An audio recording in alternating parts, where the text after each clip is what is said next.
Bonjour, j'espère que vous allez bien. Aujourd'hui, je fais une courge spaghetti à la sauce bolognaise gratinée. Donc, c'est fait avec du porc haché. C'est un de mes plats préférés. J'arrête pas de dire ça, hein? J'ai bien des plats préférés. Donc, êtes-vous prêts? Let's go! Voilà, j'ai tout arrangé mes ingrédients ici. Donc, j'ai du porc haché. Vous pouvez utiliser de la dinde hachée ou du bœuf haché, il n'y a pas de problème. J'ai coupé un poivron en dés, j'ai coupé des champignons en dés, un oignon en dés émincé, de l'ail, puis des épices. Fait qu'on est prête, on va commencer à faire cuire le tout. On fait chauffer un peu d'huile. Je vais commencer avec les oignons. Je vais rajouter les champignons. On va cuire ça pour à peu près 3 minutes.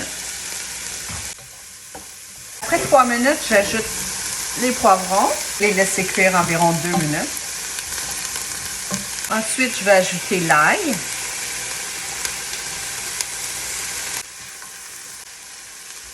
Par la suite, je vais ajouter mon porc. Ici, c'est à peu près 700 grammes, mais vous pouvez mettre 450 grammes ou une livre. Vous prenez ce que vous avez.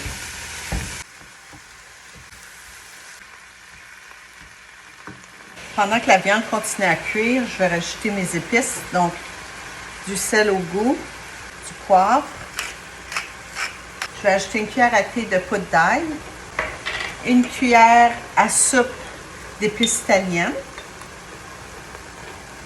Je vais mettre une demi-cuillère à soupe d'épices à steak, un peu de persil.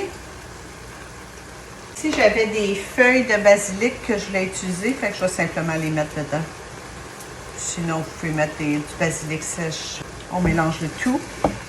Vous pouvez mettre du poivre de Cayenne aussi un petit peu si vous aimez ça un petit peu plus épicé.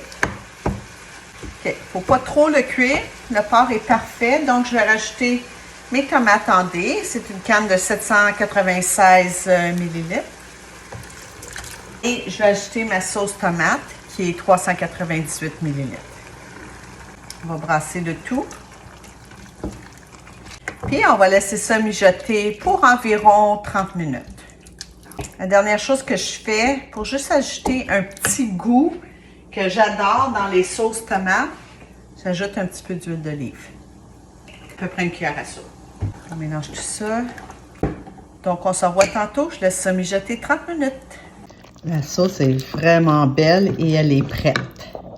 Donc ici, j'ai ma courge spaghetti. Si vous ne savez pas comment cuire de la courge spaghetti, allez voir sur mon TikTok. Je l'ai épinglé. C'est la casserole de courge spaghetti à la sauce crémeuse. C'est vraiment facile. Donc là, j'ai mis grosse courge que j'ai fait cuire. Et on va mélanger la sauce. Je vais mettre tout. Ça va me faire des repas pour une bonne partie de la semaine. Le restant, je vais juste le mettre dessus comme ça. Bon. Maintenant, je vais mettre du fromage. Moi, j'ai un mélange ici de fromage mozzarella et de fromage cheddar. On va mettre ça sur le dessus. Ça. Et la dernière chose, je vais mettre un peu de parmesan. Je vais mettre ça au four à 375 degrés pendant 30 minutes. Oh, ça a l'air bon. Voici après 30 minutes. Vous voyez comment ça a l'air bon? C'est le temps de la dégustation. C'est tellement bon. J'adore ce repas-là. Bien, sur ça, tout le monde, bon appétit.